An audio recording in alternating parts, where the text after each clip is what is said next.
How are you. I hope कि आप सब अच्छे होंगे।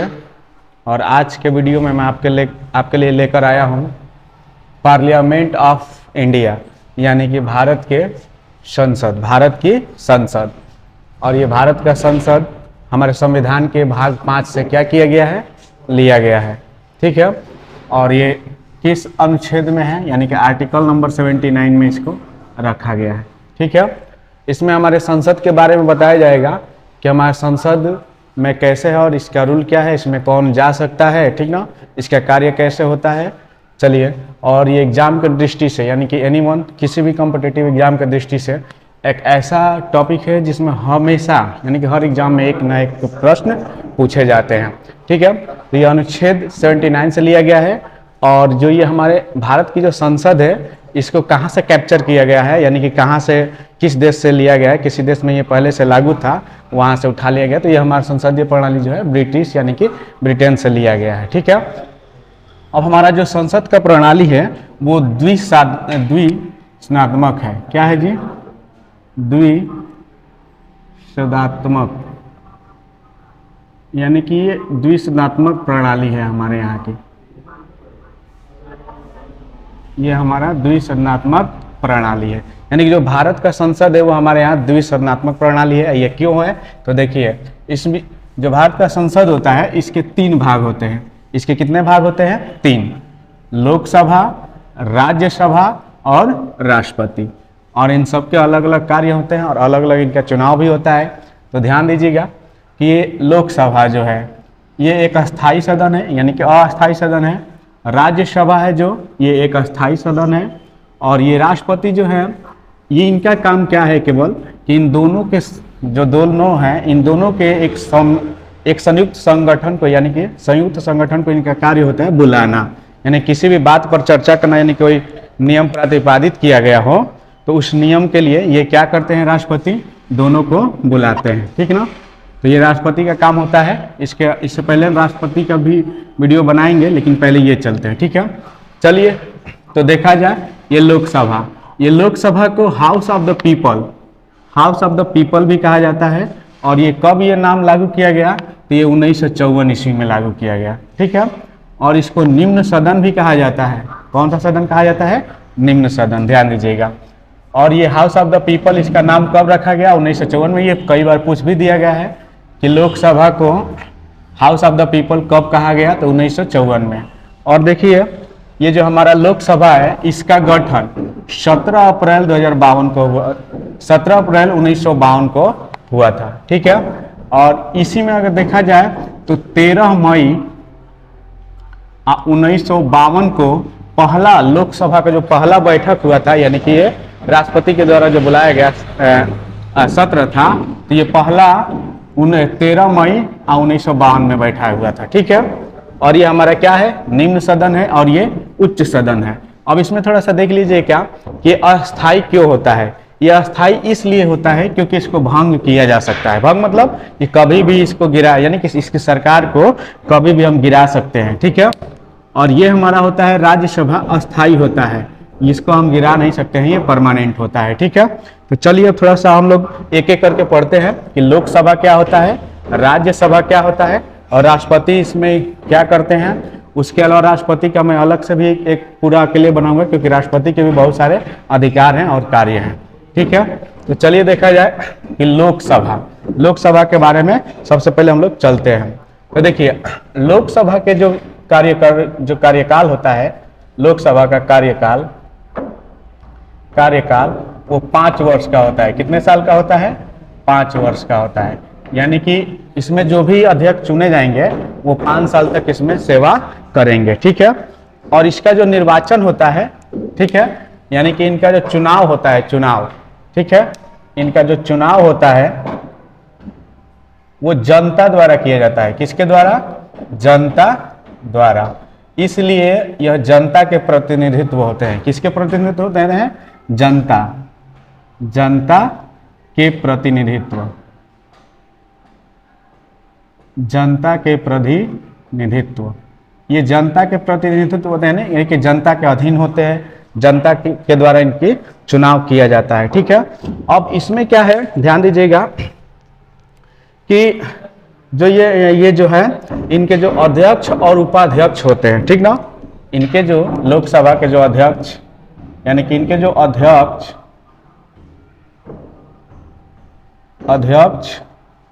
और उपाध्यक्ष, इसमें दो लोग होते हैं उपाध्यक्ष, ठीक ना। इन दोनों को कौन नियुक्त करता है, ठीक ना, तो कौन नियुक्त करता है भाई, तो लोकसभा के सदस्य ही करते हैं। कौन करता है, लोकसभा के सदस्य, यानी कि इनके जो निर्वाचन यानी कि वोट आउट के बाद जो इनका चुनाव होता है, यानी कि इनको नियुक्त किया जाता है, तो इसमें जो लोकसभा के सदस्य लोग ही इनको मिलकर इसका अध्यक्ष और उपाध्यक्ष को क्या करते हैं, बनाते हैं, ठीक है। इसके बाद देख लीजिए ध्यान से, अगर जो सत्र बुलाया जाता है यानी कि राष्ट्रपति के द्वारा जो हमारा सत्र बुलाया जाता है इसमें, ठीक ना, वो सत्र राज्यसभा या लोकसभा दोनों का हो सकता है, ठीक ना। तो वो जो सत्र बुलाया जाता है तो उस सत्र की अध्यक्षता कौन करता है, ठीक ना, यानी कि जो सत्र बुलाया जाता है, सत्र बुलाया जाता है उसका अध्यक्षता कौन करता है, अध्यक्षता।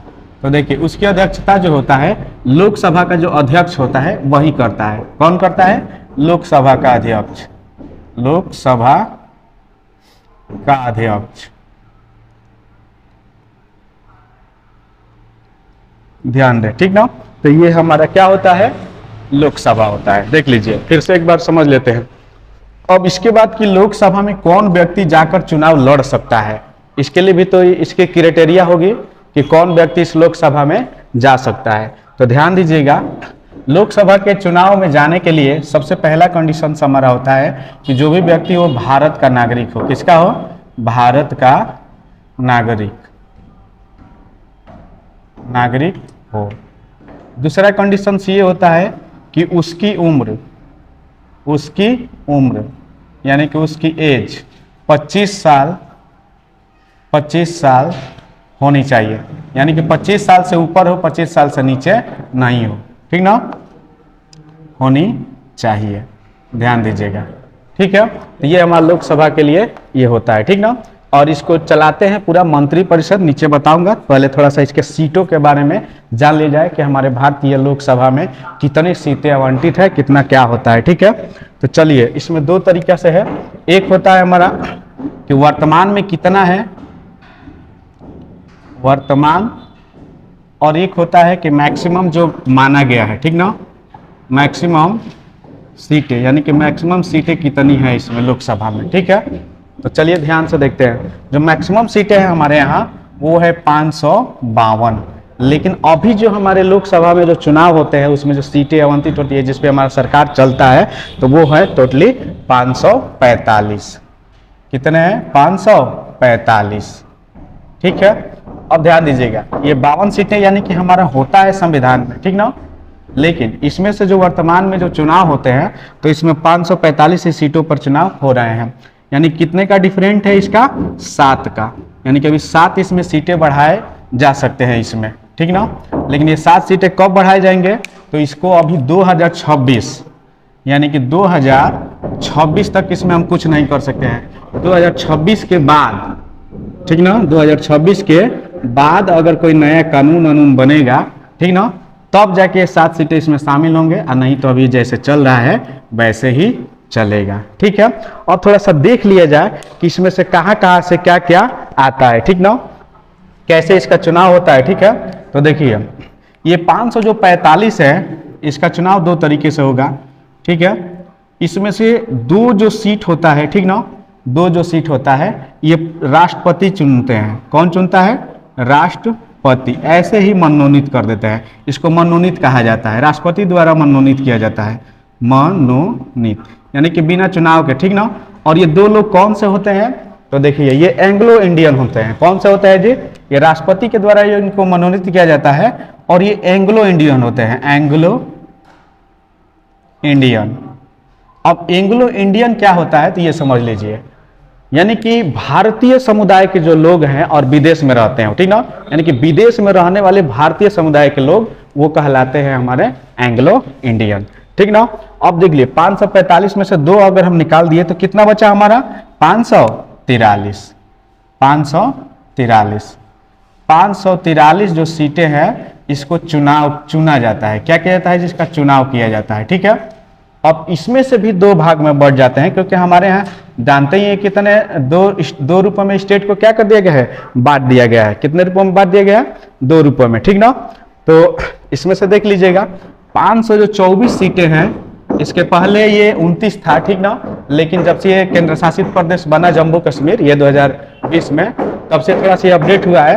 तो 524 जो सीट आती है ये हमारे राज्य से चुने जाते हैं। कहाँ से? राज्य से। और जो 19 सीटें हैं ये लिया जाता है केंद्र शासित प्रदेश से। केंद्र शासित प्रदेश से चुने जाते हैं। ठीक है। किससे चुने जाते हैं? केंद्र शासित प्रदेश से ये चुने जाते हैं। ठीक है। अब थोड़ा सा देख लिया जाए कि कौन कौन से केंद्र शासित, केंद्र शासित प्रदेश में भी कई 7-8 है। तो उसमें से हम देखते हैं कि जो सबसे ज्यादा किस केंद्र शासित प्रदेश से हमें इसमें सीटें आती हैं। तो देख लीजिए इसमें जो है दिल्ली का नाम सुने होंगे आप लोग। दिल्ली हमारा एक केंद्र शासित प्रदेश है। इसकी सबसे ज्यादा अधिकतम सीटें 7 हैं। अब बाकी जो बचते हैं और जो 8-7 उसमें से 12 आते हैं। ठीक है। ध्यान दीजिएगा कितने आते हैं जी? 12 आते हैं। ठीक। अब ये हमारा लोकसभा था कि इसमें अधिकतम सीटें कितनी हो सकती हैं? 552, और जिसमें से हमारा 545 चल रहा है। अभी 7 इसमें बढ़ाए जा सकते हैं, लेकिन कब? ये 2026 तक रोका गया है। 2026 के बाद भी जब कोई नियम कानून बदलेगा तब जाके इसको हम क्या करेंगे? बढ़ाएंगे, यानी कि बढ़ाया जाएगा, नहीं तो कोई नहीं। फिलहाल में जो चल रहा है तो देखिए चुनाव 545 पे चलता है, जिसमें से 2 को राष्ट्रपति क्या करते हैं? मनोनीत करते हैं। ये होते हैं एंग्लो इंडियन। एंग्लो इंडियन मतलब कि भारतीय समुदाय के लोग जो विदेशों में रहते हैं, वहीं पे जन्मे हैं, वहीं पे रहते हैं, लेकिन वो हैं कहाँ के? भारत के। ठीक है। और ये जो 543 सीटें हैं इस पे चुनाव किया जाता है जनता के द्वारा, जिसमें से हमारे जो राज्य है जैसे उत्तर प्रदेश, ये सारे राज्य, इनमें से 524 गो सीट, ठीक ना, क्या क्या राज्य से लिया जाता है और 19 गो केंद्र शासित प्रदेश से लिया जाता है। ठीक ना। अब देखिए थोड़ा सा कि जो मैक्सिमम सीटें हैं इस पर चुनाव कैसे कराया जाएगा। ठीक ना। इस पर चुनाव कैसे कराया जाता है तो देख लीजिए। इस पे चुनाव मतलब जो आधारित है वो इसमें है कि 530 सीटें, देख लीजिए ध्यान से, 530 सीटें कहां से आनी थी? राज्य से। 530 सीटें हमें लेना था राज्य से। ठीक है। और उसके बाद वही क्या कितना बचा इसमें से देख लीजिएगा आप लोग। वो तो 2 वो ही कर लेता ना। इसमें 20 हम ले लेंगे किससे? केंद्र शासित प्रदेश से। केंद्र शासित प्रदेश से। ठीक है। बाकी 2 तो मनोनीत होते हैं ऑलरेडी, तो जोड़ लीजिएगा 530 और 20, 550 और 2 वही प्रक्रिया है इसमें, जो 2 हमारे क्या किए जाते हैं? मनोनीत किए जाते हैं। ठीक ना। तो कितना हो गया? 552। ठीक है। तो इस तरह से है ये। अब देखिए ये जो हमारा लोकसभा सदन होता है, ध्यान दीजिएगा, इसको मंत्री परिषद कहा जाता है। अब पूरा जो मंत्री परिषद होता है वो लोकसभा का उत्तरदायी होता है। और कैसे? तो देखिए इसमें मंत्री परिषद क्या होता है। ठीक है। मंत्री परिषद ये कितनी बार पूछा गया है एग्जाम में। मंत्री परिषद ये लोकसभा का उत्तरदायी होता है। ये लोकसभा का पूर्ण उत्तरदायी होता है। पूर्ण उत्तरदायी होता है मतलब कि लोकसभा में अगर कोई भी घटना घटी या कोई भी बात हो तो उसका पूरा कार्यभार या उसका पूरा श्रेय किसको जाता है? मंत्री परिषद को जाता है। याद रखिएगा। ठीक ना। और ये मंत्री परिषद होता क्या है तो देख लीजिए इसमें 3 हिस्से हो जाते हैं। ठीक ना। एक देख लीजिए क्या क्या। एक होता है कैबिनेट मंत्री। कैबिनेट मंत्री यानी कि ये मंत्री परिषद में लोग जुड़े हुए हैं। ठीक ना। कैबिनेट मंत्री हो जाते हैं। ठीक है। राज्य मंत्री आ जाएंगे आपके, राज्य मंत्री, और 1-2 मंत्री वो भी होते हैं जो बिना विभाग के होते हैं, माने उनका कोई विभाग नहीं हो लेकिन वो मंत्री हैं। तो इन तीनों को लेकर, ठीक ना, बिना विभाग के मंत्री, विभाग के मंत्री। ठीक है। और इसी को, इन्हीं तीनों को जब मिला दिया जाए तो क्या कहा जाता है? सरकार। इसी तीनों को अगर मिला दिया जाए तो ये हमारे भारत का क्या बनता है, सरकार, जिसको हम कहते हैं कि सरकार। क्या कहते हैं जी, सरकार। और इसका अध्यक्ष कौन होता है, तो प्रधानमंत्री। प्रधानमंत्री अभी कौन है प्रधानमंत्री, आप सभी लोग जानते हैं, नरेंद्र मोदी। तो अभी ये लोकसभा के जो मंत्रिपरिषद के जो मेन सरकार है वो कौन है, नरेंद्र मोदी है।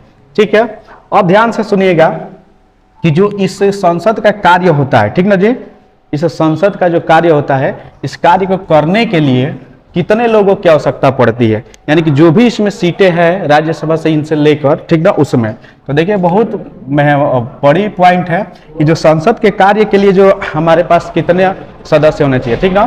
तो संसद के कार्य के लिए, संसद के कार्य के लिए ठीक ना, 1/10 सदस्य, 1/10 सदस्य उपस्थित होने चाहिए, उपस्थित होने चाहिए, तभी संसद का कार्य होगा, ठीक ना। और ये 1/10 लोकसभा और राज्यसभा दोनों से मिला के भी हो सकते हैं, ठीक है। और ये जो सदस्य जब पूरा होते हैं तो देखिए कई बार एग्जामों में पूछ दिया जाता है कि गण पूर्ति क्या कहलाता है, तो इसी को हम गण पूर्ति भी कहते हैं। क्या कहते हैं, गण पूर्ति। मतलब कि एक कार्य को पूरा करने के लिए, ठीक ना, इस कार्य को पूरा करने के लिए हमें जितने भी सदस्य के सीटें हैं उनमें से 1/10 सदस्य हमारे पास आने चाहिए, यानी कि पूर्ति होनी चाहिए उसके कार्य करने के लिए। इसी को क्या कहा जाता है, गण पूर्ति कहा जाता है, ठीक है। अब थोड़ा सा देख लिया जाए कि कैसे कैसे इसमें क्या क्या किया जाएगा, ठीक ना। अब इसमें आइए तो जो हमारा जो ये लोकसभा है, लोकसभा का जो पहले यानी कि सबसे पहले जो अध्यक्ष थे तो कौन थे, ठीक ना जी, बताओ तो थोड़ा आप लोग। लोकसभा के पहले अध्यक्ष, पहले अध्यक्ष, अध्यक्ष कौन थी, मीरा कुमार। कौन था जी, मीरा कुमार, ठीक है, ये याद रखिएगा। और उपाध्यक्ष कौन थे पहले, उपाध्यक्ष, ये एग्जाम में कभी कभी पूछ देता है, उपाध्यक्ष नाम सुने होंगे, जीबी मावलंकर कर, ठीक ना, ये हमारे उपाध्यक्ष थे पहले, ठीक है, लोकसभा के। अब ध्यान दीजिएगा, और वर्तमान में इसका अध्यक्ष कौन है जी, वर्तमान में कोई बताएगा, वर्तमान में कौन है, वर्तमान में कौन है, ठीक ना। ओम बिरला का नाम सुने होंगे आप लोग, ओम बिरला, ये वर्तमान में लोकसभा के क्या है, अध्यक्ष है, ठीक है।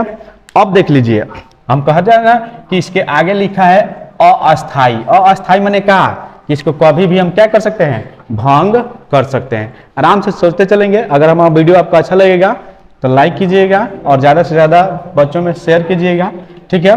चलिए, कि इसको अस्थाई क्यों लिखा गया है, ठीक ना, क्योंकि इसे कभी भी भंग किया जा सकता है कई तरीके से। कभी कभी ऐसे ही है कि प्रधानमंत्री जो है अपने पूरे मंत्रिपरिषद के साथ क्या कर देते हैं, इस्तीफा दे देते हैं कि नहीं भाई हम सरकार नहीं चलाएंगे, तब भी टूट जाता है, ठीक है।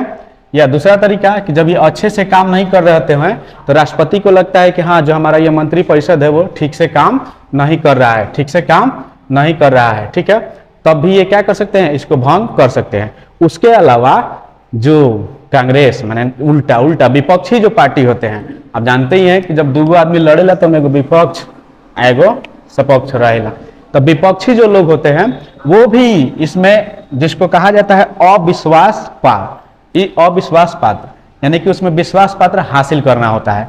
तो वो कौन करता है, तो जो विपक्ष के नेता लोग होते हैं वो कहते हैं भाई इनके यहाँ ये मंत्री हैं लेकिन ये सही के नहीं है, ये सही नहीं है, ये गलत तरीके से है, तो एक अविश्वास पत्र होता है, ठीक है, जिसके द्वारा जो विपक्ष के नेता होते हैं सरकार गिराने का कार्य करते हैं। और ये सरकार गिर सकता है, कैसे गिर सकता है, तो ध्यान से देखिएगा कि कैसे गिरता है, तो जिसको कहा जाता है अविश्वास पात्र, ठीक ना, इसको क्या मतलब इसका सरकार गिराना ही कहा जाता है, सरकार गिराना, क्या कहा जाएगा, सरकार गिराना। ये कैसे गिरता है, अविश्वास पात्र, ठीक ना,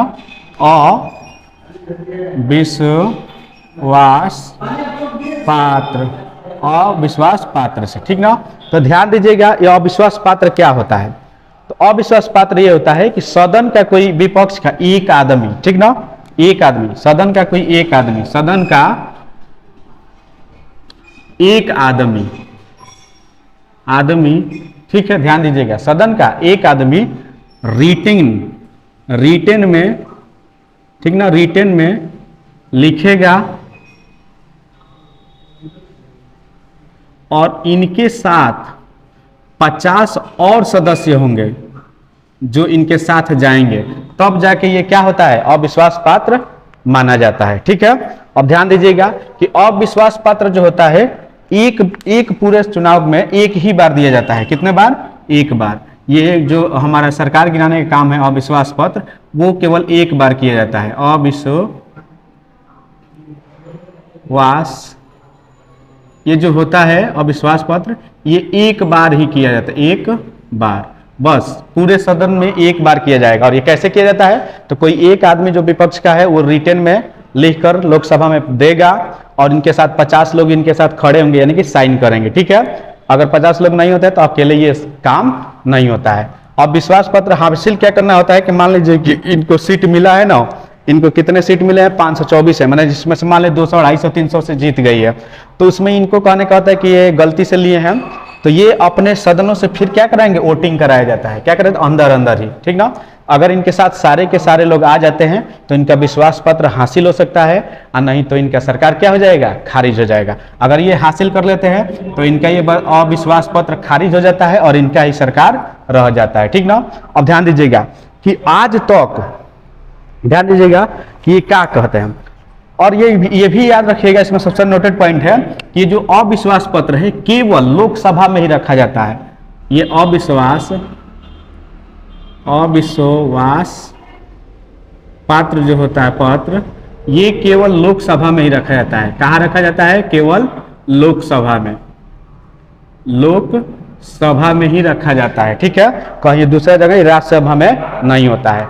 और हमारे देश में एक ऐसे प्रधानमंत्री हुए जो आज तक विश्वास पत्र हासिल नहीं कर पाए। वो कौन है जी, तो देख लीजिए, नाम बता दीजिए तो आप लोग थोड़ा सा। उनका नाम ही विश्वास से है, ठीक ना, उनका नाम ही क्या है, विश्व से, विश्वनाथ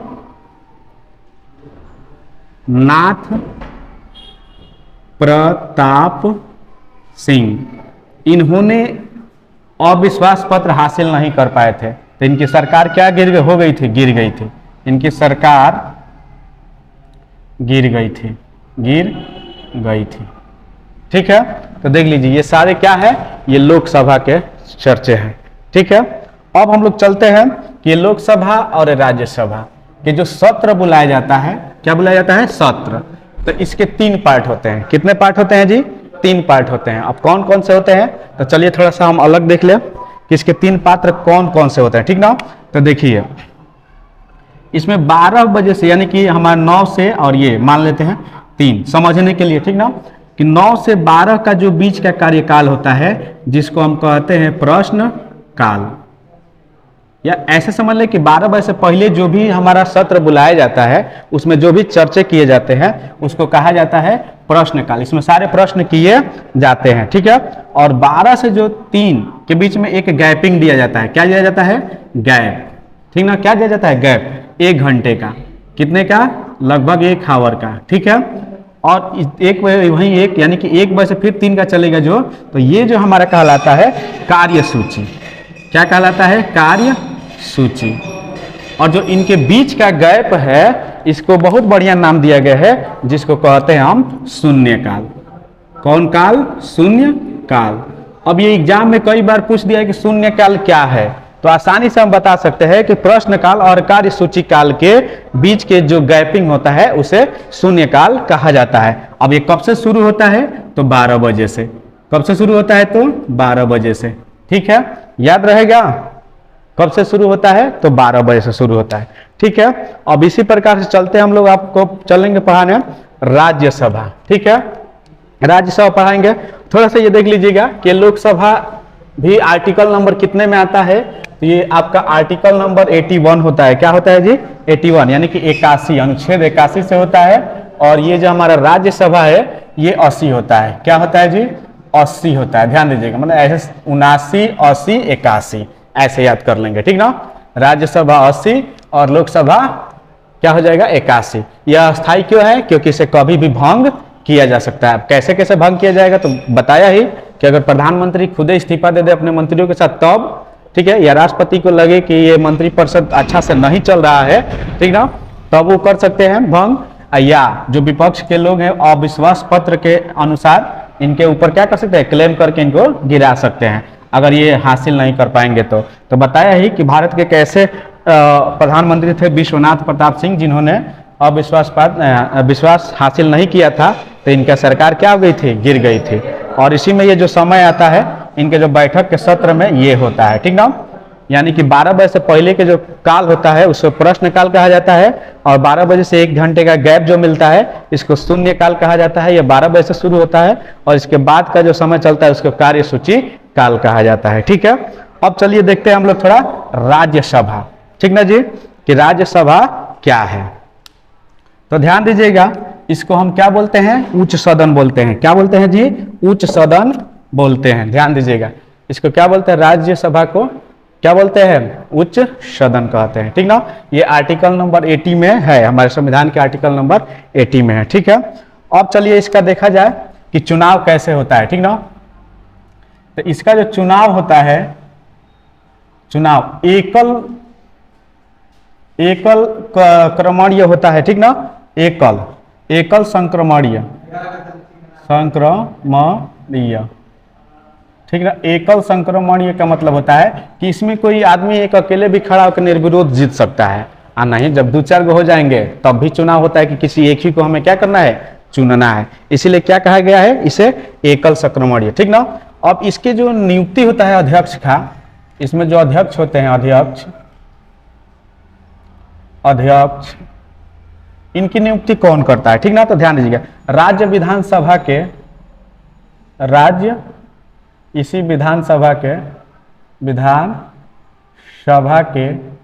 अध्यक्ष, ये जो सदस्य होते हैं यही लोग करते हैं, ठीक है।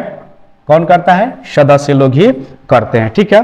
और इसकी एक बड़ी खासियत है कि इसको कभी हम भंग नहीं, अस्थाई होता है, इसमें कोई विश्वासपात या विश्वास पत्र लगाने की कोई जरूरत नहीं है, ठीक ना, क्योंकि इसको भंग नहीं किया जा सकता है। इसमें एक प्रक्रिया बनाई गई है कि इसमें प्रत्येक 2 साल पर क्या किया जाता है, प्रत्येक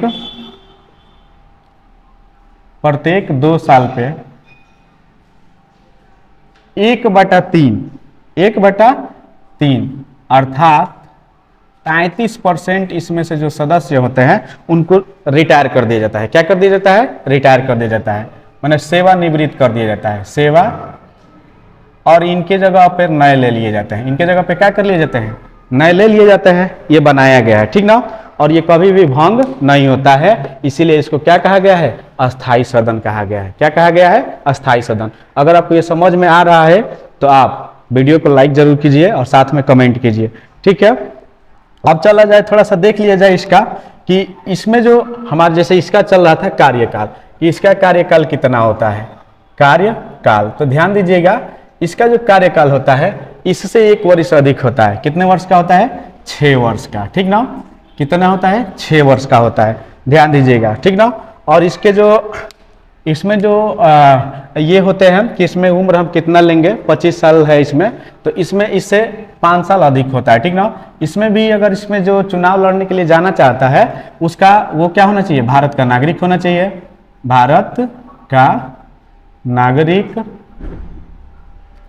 प्लस इसकी उम्र 30 वर्ष होनी चाहिए। कितनी हो जाए, मिनिमम 30 वर्ष, माने 30 वर्ष से कम नहीं होना चाहिए, ठीक ना। और इसके जो पदेन सभापति होते हैं, इसके जो पदेन सभापति होते हैं, सभापति, वो कौन होते हैं जी, तो हमारे देश के उपराष्ट्रपति होते हैं। कौन होते हैं, हमारे देश के उपराष्ट्रपति। अभी हमारे देश के उपराष्ट्रपति कौन है, जगदीप धनखड़, वही इसके पदेन सभापति है फिलहाल में, ठीक है। अब याद रखिएगा, ठीक। अब चलते हैं हम कि इसमें जो सीटें होती हैं, ठीक ना, जो ये राज्यसभा में कितनी सीटें होती है। जैसे इसका सीट बताया था मैं कि अधिकतम जो मैक्सिमम सीटें थी 552 और वर्तमान में चल रहा था 545। उसी तरह इसमें भी सीटें हैं, कितने सीटों पर चुनाव होता है, कैसे कैसे होता है, थोड़ा सा देख लिया जाए, ठीक ना।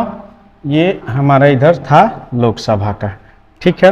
अब इधर चलते हैं। अब चलिए इसमें चुनाव तो देखिए वर्तमान में और मैक्सिमम कितने हैं, ठीक है। तो चलिए देखा जाए तो इसमें मैक्सिमम जो होते हैं, मैक्सिमम, ठीक है, जो हमारे यहाँ मैक्सिमम है अभी फिलहाल में इसके सीटें, मैक्सिमम सीटें, ये मैक्सिमम सीटें हैं 250। कितने हैं जी? 250। और वर्तमान में कितने पर लड़ाई होता है?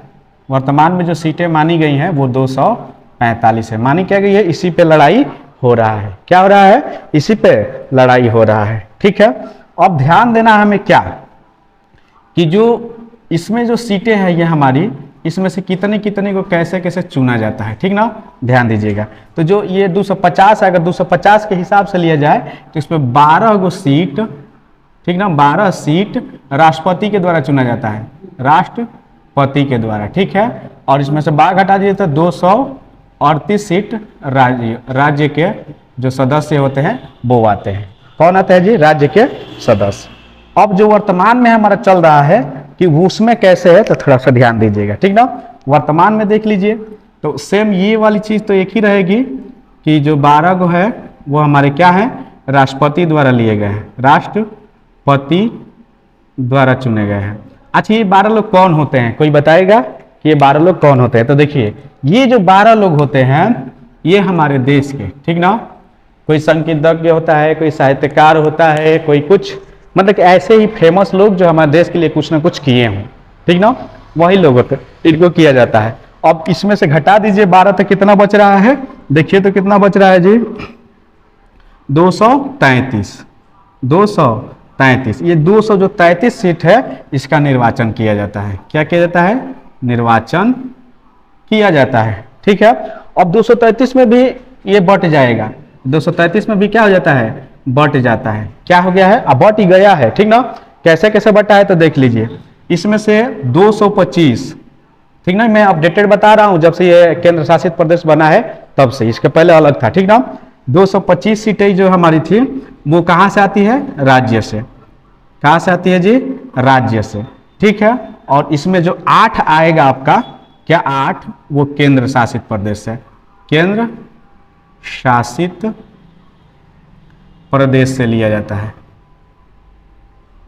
ठीक है। अब केंद्र शासित प्रदेश में भी कौन कौन से देश हैं तो थोड़ा देख लीजिए। दिल्ली, ठीक ना, शायद पांडिचेरी भी इसमें शामिल है, पांडिचेरी इस वाले में राज्यसभा में। और जो नया बना है जम्मू एंड कश्मीर, ठीक ना जी, जम्मू एंड कश्मीर। तो देख लीजिए दिल्ली से हमको 3 सीटें मिलती है, पांडिचेरी से 1 और जम्मू एंड कश्मीर से 4। देख लीजिए 3, 1, 4 और 4, 4, 8, यानी केंद्र शासित प्रदेश सब कितने सीटें मिल रही है हमें राज्यसभा में? 8। और बाकी ये कहां से आ गया है? 225 राज्यों से। जोड़ लीजिए तो 8, 5, 13, हाँ 13, ठीक है। इतने इतने लिए जा रहे हैं, ठीक है। अब चलिए ध्यान से थोड़ा सा देख लिया जाए और आगे, ठीक है, कि इसमें जो पहले सभापति यानी कि जो लोकसभा के जो पहले सभापति थे वो कौन थे? कोई बताएगा कौन थे? यानी कि जो पहले इसके सभापति थे, पहले सभापति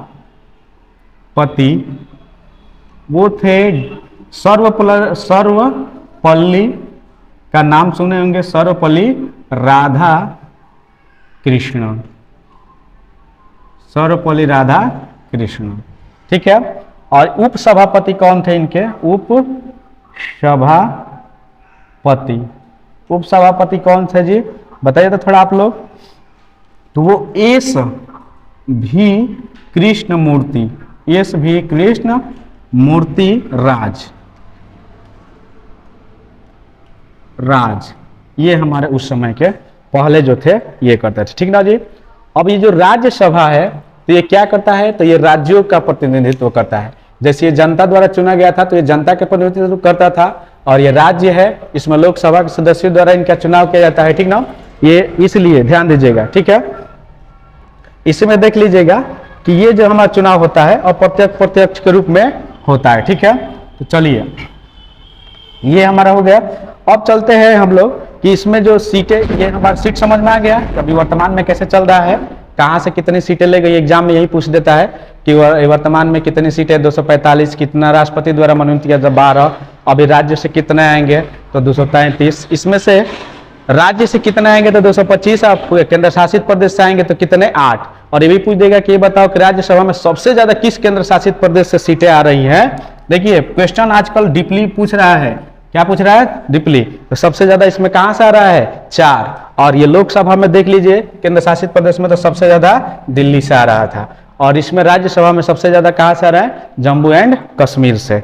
ठीक है, चलिए अब आगे देखते हैं हम लोग थोड़ा सा कि अब संसद की एक समिति होती है, क्या होती है जी, जो लोकसभा या जो ये लोकसभा का जो होता है, ये लोकसभा की एक समिति होती है। ये हमारा क्या होता है, यहाँ पर हम लोग चलते हैं और थोड़ा सा ये लोकसभा की समिति, इस समिति में क्या क्या होता है, ठीक ना जी। अब चलिए संसद का जो ये सत्र है वो क्या होता है, ठीक ना, थोड़ा सा ये समझ ले, उसके बाद आगे चलते हैं। ठीक है, तो संसद के सत्र देख लीजिए। देखिए संसद का जो सत्र होता है वह साल में 2 बार होता है। कितने बार होता है, 2 बार होता है। अब याद रखेंगे कि 2 बार, और जो एक सत्र होगा, एक सत्र तथा दूसरा सत्र, इन दोनों के बीच जो गैप होगा वह 6 माह से अधिक नहीं होगा, 6 माह से अधिक नहीं होना चाहिए, 6 माह से अधिक नहीं होगा, 6 माह से अधिक नहीं होगा। ठीक है, याद रखिएगा, यानी कि जो सदन का, और ये साल में 2 बार होता है। जो साल राष्ट्रपति बुला ले, कोई भी कार्य हो तो इसके अकॉर्डिंग ये जो होता है, तो इसमें क्या होता है कि जो एक सत्र तथा दूसरा सत्र होता है उसके बीच में 6 माह से अधिक की गैपिंग नहीं ली जाती है। ठीक है ना, और ये साल में कितने बार सत्र बुलाया जा सकता है, 2 बार बुलाया जा सकता है। ठीक है, अब चलिए थोड़ा सा देख लिया जाए कि ये संसद की समिति, यानी जो हमारा संसद है ये, इसकी समिति क्या होती है। ठीक है, ये हमारा जो भारत का संसद है, इसमें संसद की एक समिति चीज आती है, संसद की समिति, संसद की समिति। तो देख लीजिए इसमें 4 तरीके की समिति है। हमारे भारत के संविधान में जो संसद की समितियां बनाई गई है वो 4 प्रकार की बनाई गई है। ठीक ना, कितने प्रकार की, 4 प्रकार की। देखिए ध्यान से, कोई ऐसा नहीं बताता है, फिर भी मैं कोशिश किया हूं कि आपको हर टॉपिक्स में डाल दूं कि ये वीडियो देखने के बाद आपको भारत के संसद के सीट से और इनका चुनाव से आपको कोई दिक्कत नहीं, एक भी प्रश्न फंसे, मतलब एक भी प्रश्न आपसे छूटे नहीं। ठीक है, तो चलिए इसमें जो पहला समिति होता है वो लोक सेवा समिति होता है, लोक सेवा समिति होता है, ये लोक सेवा समिति होता है। दूसरा जो होता है वो नियम समिति होता है, नियम समिति। तीसरा जो होता है आपका विशेषाधिकार समिति, विशेषाधिकार